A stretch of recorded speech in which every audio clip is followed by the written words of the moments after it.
This is an image I took of the Heart Nebula with the L-eNhance filter last week. I didn't record an imaging video, but instead here I am sitting in my room ready to show you how to edit it. My name's Helena and welcome back to my channel, Helena's Astrophotography.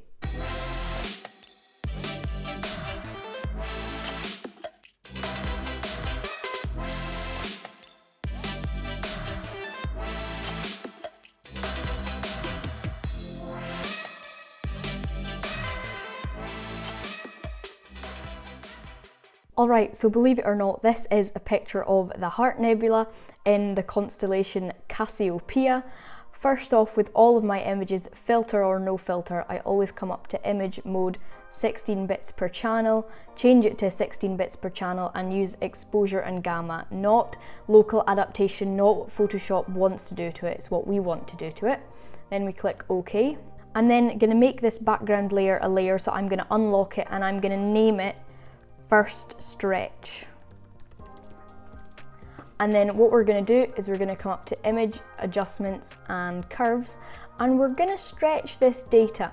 Now see this big thick line to the left of the graph, this is where all of the data is. So I want to stretch this up enough so that it evens out the channels and then I can balance the background, because right now it's too far across to the left for me to be able to do anything with it. Now you can see the channels are separating individually now.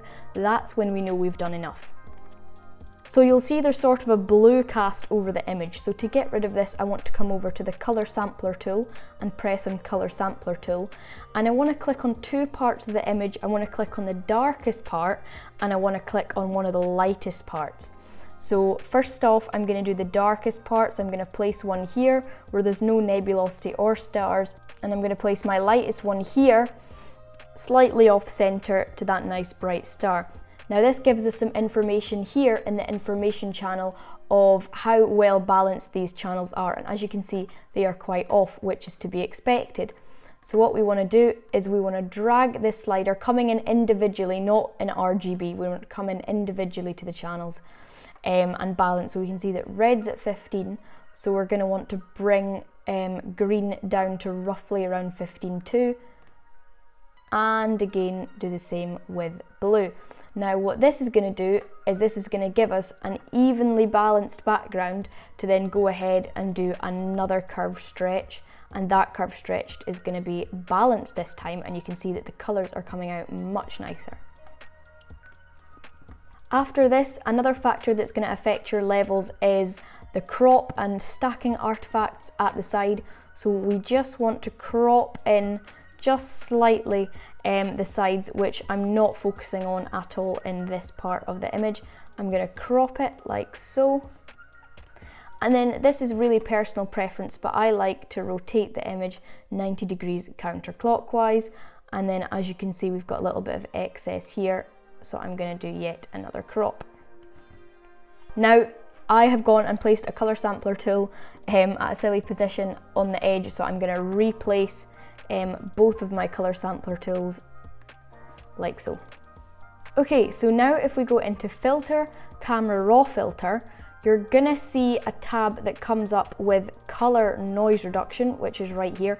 If we zoom in, we're going to see this grain scattered across. It's evenly scattered grain because I used a technique called dithering to get this photograph, which basically means the software shifts the image per frame, per shot taken, and it evens out the color noise, and it's easier to get rid of in post. So we slide that up and we can see that that is slowly disappearing. Now, while we are here, I want to correct the decoloration in these stars. You can see they are slightly blue, slightly green. We're going to come down to the defringe tab for this. Select the color that the stars are roughly, so again, it's a bluey green, and slide up that defringe slider, and you can see that that's completely obliterated all of that color, and that's nice and even across the whole image now. I'm going to call this one Fringing, create a new layer on top of that one, and we're ready to go for the next step. So the next step I like to do, it's not noticeable to most people, but I certainly notice it, and I can see some really significant vertical banding down the sides of the image. Now, I'm not sure whether this is to do with dithering settings, whether it's just thermal noise, or whether it's an artifact that you get with the L-eNhance filter. Leave me a comment down below. I'd love to know your experiences of this and whether you've had this before. But luckily, to get rid of this, I can go into my action set and I can go into vertical banding noise reduction and press play. And what this is going to do is it's going to reduce all of the vertical banding noise. It's going to extract it from the image, then subtract it and leave me with a final image that's looking like this. Now, due to YouTube's compression, you probably can't see a huge difference, but from where I am, I certainly can. I'm very happy with that. Now, you can see that in this image especially, the stars are quite overwhelming. So what I like to do is a technique that I found very useful for reducing the stars to bring out the nebulosity is select color range. You're going to come into highlights and move these sliders up and down until you're roughly happy with the selection. I'm happy with that. And then I always come in to select, modify and expand it by 2. And then I come in to select, modify and I always feather it by 2 normally as well actually. And then we come into filter, other, minimum. And if you click on this, you see a before and then after. Quite subtle in this area of sky, but you'll see it's more dominating in other areas of sky. You want to preserve the roundness, not the squareness, as stars are round, and then click OK. That'll do its thing.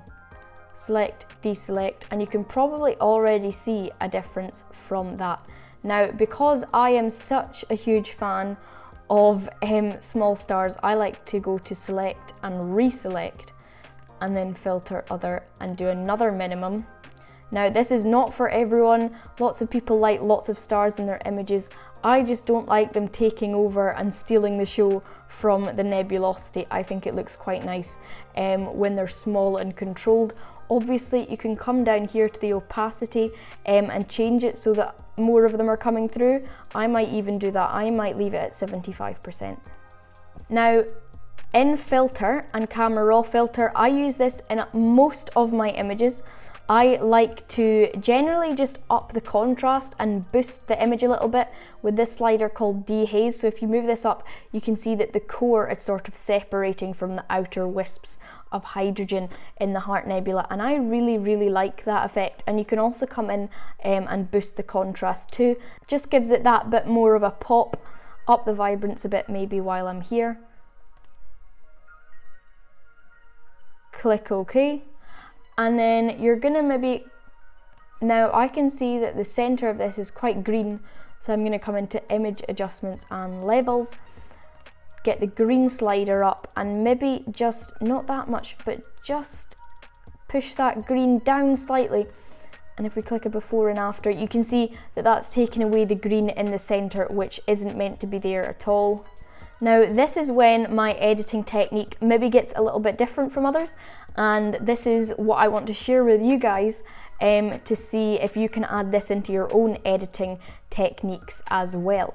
So what I like to do is come over to channels, and I like the sort of creamy effect of the blues in the middle fading into the reds on the outside of the Heart Nebula.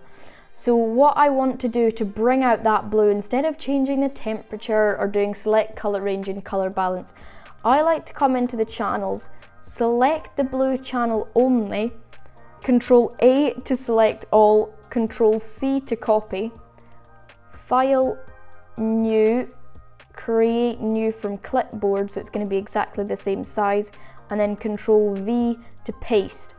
Now this is exactly the same as this one, and I just want to adjust it. So image adjustments, curves, and I want to up the curves in the core. Not too much, but slightly. And this gives you the opportunity to do it separately from all of the other channels.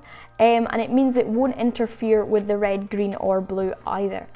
So I'm gonna come in here, so before and after, looks something like that. And you can see that I've stretched it a bit.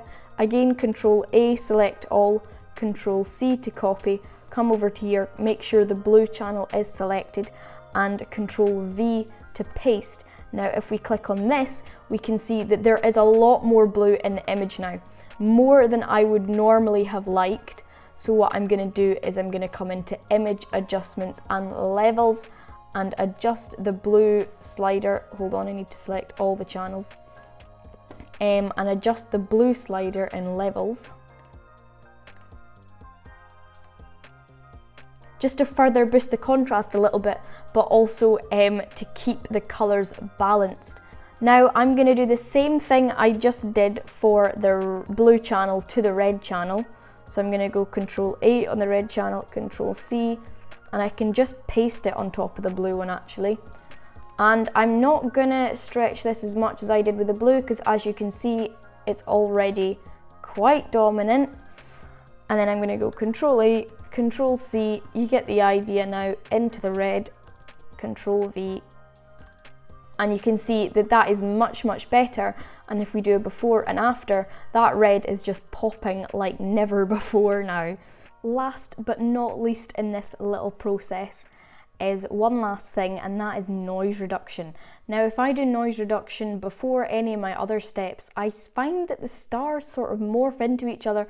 Weird things happen, magic wizardry happens on my astro images. So what I tend to do is finally come up in the detail tab in camera raw filter and slide up the noise reduction slider just slightly, so you can start to see it sort of creaming over a little bit. And then finally come up here, just dial down the temperature slightly to bring out those blues in the center. And that is it. That is my rough editing process for each astro image I take with the L-eNhance filter. It's roughly the same to my new one, except for that sort of bi-channel basis and the banding removal.